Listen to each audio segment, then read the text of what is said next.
Assalamualaikum warahmatullahi wabarakatuh. Waalaikumsalam Ya, warahmatullahi Waalaikumsalam wabarakatuh. warahmatullahi wabarakatuh. saya di sini bersama teman-teman akan mempresentasikan tentang model pembelajaran pakem. Adapun anggota kelompok kami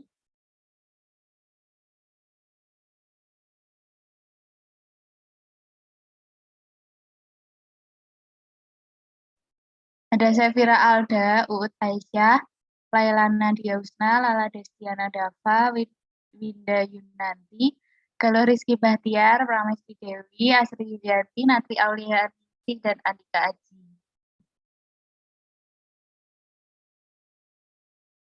Yang pertama kita akan membahas tentang pengertian.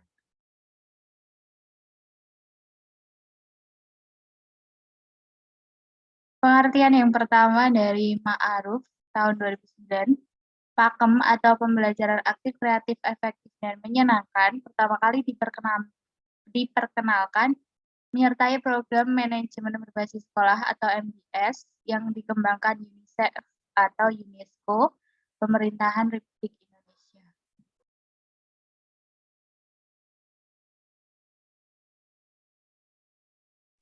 Yang kedua ada pengertian dari Rusman 2010.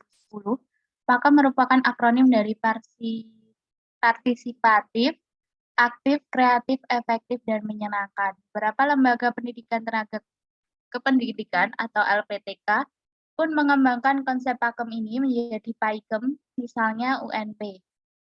Dan ada juga yang mengembangkan menjadi pakemi.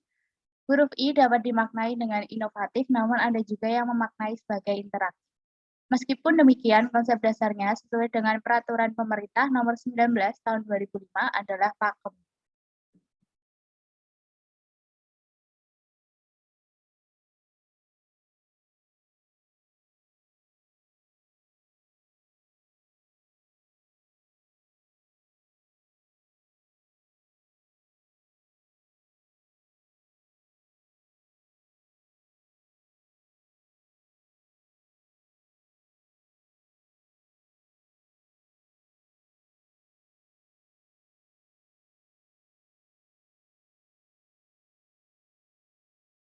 Yang ketiga ada dari Kaban 2021 menyatakan bahwa pengertian pakem adalah pendekatan pembelajaran yang lebih banyak melibatkan aktivitas siswa dalam mengakses berbagai informasi dan pengetahuan untuk dibahas dan dikaji dalam proses pembelajaran di kelas.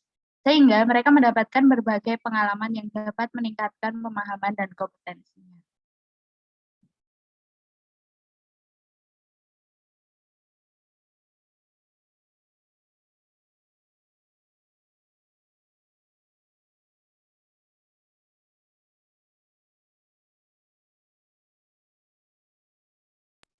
Selanjutnya ada sejarah yang akan dibahas oleh teman saya. Ya, selanjutnya adalah sejarah. Pertama, sejarah pakem. Sejarah pakem pertama kali munculnya dikenal dengan istilah pakem. Semula dikembangkan dari Agile, Active, Joyful, and Effective Learning untuk pertama kali di Indonesia, yaitu pada tahun 1999 yang dikenal dengan istilah PEAM, pembelajaran efektif, aktif, dan menyenangkan. Seiring dengan perkembangan manajemen berbasis sekolah MBS, pada tahun 2002, istilah PEAM diganti menjadi PAKEM, yaitu kependekan dari pembelajaran aktif, kreatif, efektif, dan menyenangkan. Kemudian berkembang penamaannya menjadi PAIKEM, penambahan kata inovatif. Kemudian kita juga mengenal PAIKEM, gemrot, gembira, dan berbobot. Dan sekarang juga dikenal dengan PAILKEM, dengan penambahan kata lingkungan. Pada dasarnya, landasan teori yang digunakan adalah mengambil teori-teori tentang active learning atau pembelajaran aktif. Selanjutnya, kerangka pikir sejarah PAKEM.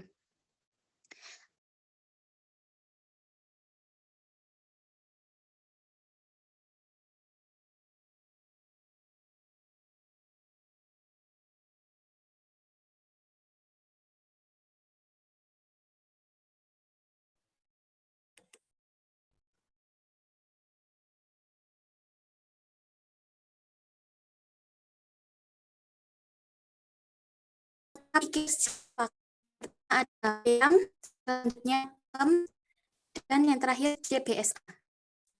Nah, selanjutnya fase akan dijelaskan oleh rekan saya, Mbak Lala. Yang selanjutnya yaitu fase. Yang pertama yaitu fase pendahuluan. Yang pertama mengaitkan pembelajaran sekarang dengan pembelajaran sebelumnya. Yang kedua yaitu memotivasi siswa. Yang ketiga memberikan pertanyaan kepada siswa untuk mengetahui konsep-konsep persyarat yang harus dikuasai oleh siswa. Yang keempat menjelaskan tujuan pembelajaran. Yang kedua yaitu fase presentasi materi, yang berisikan presentasi konsep yang harus dikuasai oleh siswa melalui demonstrasi dan bahan bacaan. Yang kedua, presentasi keterampilan proses yang dikembangkan. Yang ketiga, presentasi alat dan bahan yang dikembangkan. Yang keempat, memodelkan penggunaan peralatan melalui bagan. Yang kelima, memodelkan penggunaan peralatan. Fase ketiga yaitu membimbing pelatihan, yang berisi penempatan siswa dalam kelompok belajar. Yang kedua, meningkatkan cara siswa bekerja dan berdiskusi kelompok sesuai komposisi kelompok. Yang ketiga, membagi LKS. Yang keempat, memberikan bimbingan seperlunya. 5, mengumpulkan hasil kerja kelompok setelah batas waktu yang telah ditentukan. Yang selanjutnya akan dijelaskan oleh Mbak Winda.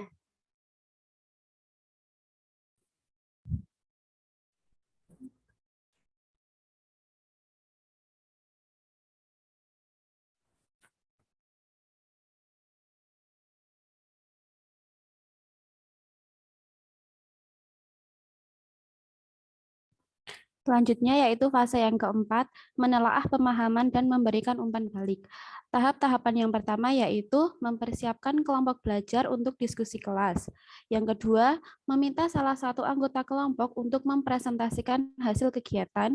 Yang ketiga, meminta anggota kelompok lain untuk memberikan tanggapan. Lalu yang keempat yaitu membimbing siswa untuk menyimpulkan hasil diskusi dari kegiatan presentasi. Lalu fase kelima, yaitu mengembangkan dengan memberikan kesempatan untuk pelatihan lanjutan dan penerapan. Tahapannya yaitu yang pertama, mengecek dan memberikan umpan balik terhadap tugas yang dilakukan. Yang kedua, membimbing siswa menyimpulkan seluruh materi pelajaran yang baru saja dipelajari. Dan yang ketiga yaitu memberikan tugas rumah. Dan fase yang terakhir yaitu fase keenam, menganalisis dan mengawasi. Di sini guru membantu siswa untuk melakukan refleksi atau evaluasi terhadap kinerja mereka yang sudah dilakukan. Selanjutnya akan dijelaskan oleh Mas Rizky.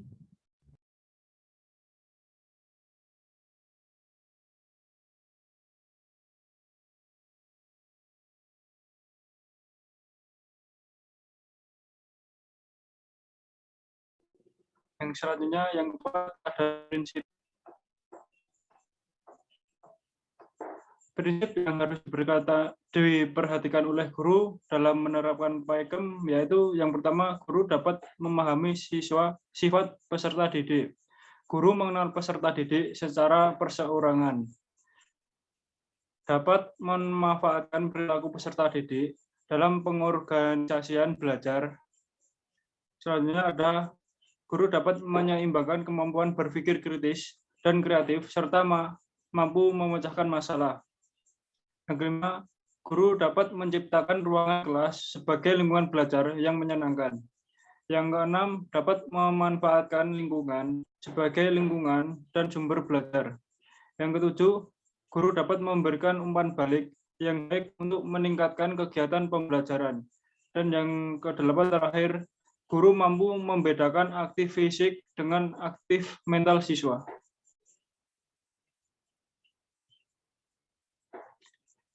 Langkah-langkah dalam melaksanakan model pembelajaran PAKEM. Menurut Kiptiah, perencanaan pembelajaran PAKEM, Majid menjelaskan bahwa perencanaan merupakan usaha menetapkan aktivitas yang wajib dilakukan oleh seorang atau sekelompok manusia untuk memperoleh misi atau tujuan yang dapat ditetapkan. Perencanaan pembelajaran pakem bisa dilaksanakan di saat pendidik menyusun atau mendesain silabus dan RPP. Selanjutnya akan dipresentasikan oleh rekan saya.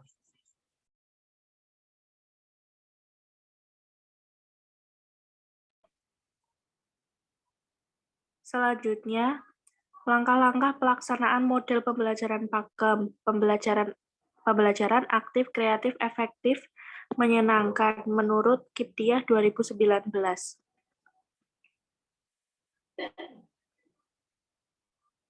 Pelaksanaan pembelajaran pakem, implementasi proses belajar pakem melibatkan tahapan-tahapan, yaitu 1. Tahap pendahuluan, yaitu kegiatan pemula dalam suatu kegiatan belajar mengajar.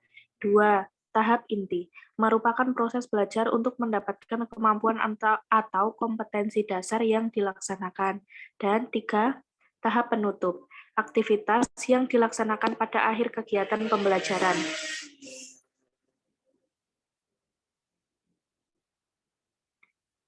Evaluasi pembelajaran pakem. Tujuan bagian ini yaitu untuk memperoleh informasi tingkat kesuksesan dalam proses belajar. Kegiatan ini berperan sebagai alat untuk mendapatkan informasi ketercapaian pembelajaran, sebagai feedback bagi koreksi proses belajar, dan dasar menulis atau menyusun laporan kemampuan belajar anak didik kepada pengasuhnya atau orang tuanya.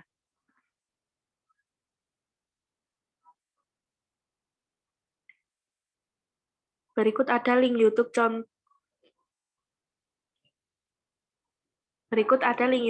contoh pelaksanaan kegiatan pembelajaran menggunakan model pakem.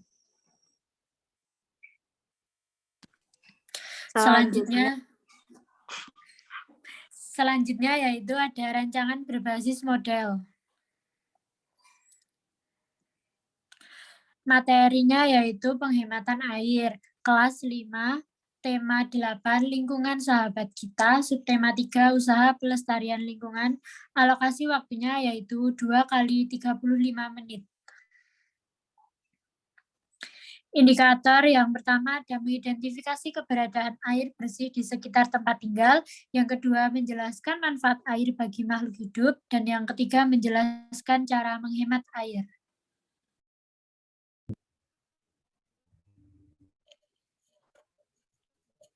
Yang selanjutnya adalah sintak pembelajaran. Yang pertama, guru memusatkan perhatian siswa dengan teka-teki. Yang kedua, guru mengajak peserta didik bernyanyi lagu Tik-Tik Bunyi Hujan. Yang ketiga, guru meminta salah satu peserta didik bercerita dengan bahasanya sendiri mengenai materi yang disampaikan. Materi ajar. Di sekitar kita terdapat berbagai macam air. Air diperlukan oleh berbagai makhluk hidup untuk keperluan hidupnya. Dalam penggunaan air, khususnya untuk keperluan manusia, hendaknya menggunakan seperlunya, tidak boros, bahkan dalam keadaan tertentu, kita perlu menghemat air. Pendahuluan. Guru memusatkan perhatian siswa dengan teka-teki siapakah aku. Yang selanjutnya, bentukku berubah-ubah sesuai dengan tempatnya. Permukaanku datar, aku akan berpindah dari tempat yang tinggi ke tempat yang rendah. Siapakah aku? Siswa menjawab teka-teki, siapakah aku? Selanjutnya, guru memimpin menyanyikan lagu Tik-Tik Bunyi Hujan. Siswa menyanyikan lagu Tik-Tik Bunyi Hujan dengan guru. Yang selanjutnya, guru menggali pengetahuan awal siswa dengan mengaitkan pembelajaran sebelumnya tentang daur air, dari mana asal air hujan. Siswa menjawab pertanyaan yang disediakan. Selanjutnya akan dijelaskan oleh rekan saya. Ya, selanjutnya adalah kegiatan inti. Yang pertama, guru menanyakan keberadaan air di sekitar tempat tinggal siswa, mengidentifikasi keberadaan air di sekitar tempat tinggalnya, tuliskan hasil identifikasi di papan tulis. Yang kedua, gunakan kegunaan manusia. Dan dengan teman bangku, kita memerlukan air untuk apa saja? Siswa berpikir berpasangan. Cara lian dan menuliskan hasil diskusi ke dalam tabel. Yang ketiga, guru menanyakan kegunaan air bagi makhluk hidup. Meminta siswa untuk berdiskusi dengan teman sebangku. Selain manusia, adakah makhluk hidup lain yang memerlukan air? Untuk apa? Siswa berpikir berpasangan, menjawab pertanyaan secara lisan, dan menuliskan hasil diskusi ke dalam tabel. Keempat, guru mengelompokkan siswa, membagi gambar tentang pemborosan air, meminta siswa mendiskusikan, ceritakan pendapatmu sendiri mengenai gambar yang kamu terima, apa yang kamu lakukan apabila ada kejadian seperti pada gambar yang dibagikan. Siswa berkelompok mendiskusikan gambar yang dibagikan, menuliskan hasil diskusi pada kertas yang dibagikan, mempresentasikan hasil diskusi, memajang hasil kerja kelompok pada pohon ilmu. Yang kelima, guru menyediakan objek untuk ditanggapi siswa. Sisa minuman dari beberapa gelas aqua. Bagaimana pendapatmu mengenai sisa minuman yang terbuang? Bagaimana cara mengetahui banyaknya air yang terbuang? Siswa menanggapi objek sisa minuman secara berkelompok dan menuliskan hasil tanggapan. Yang keenam, pada kertas yang dibagikan,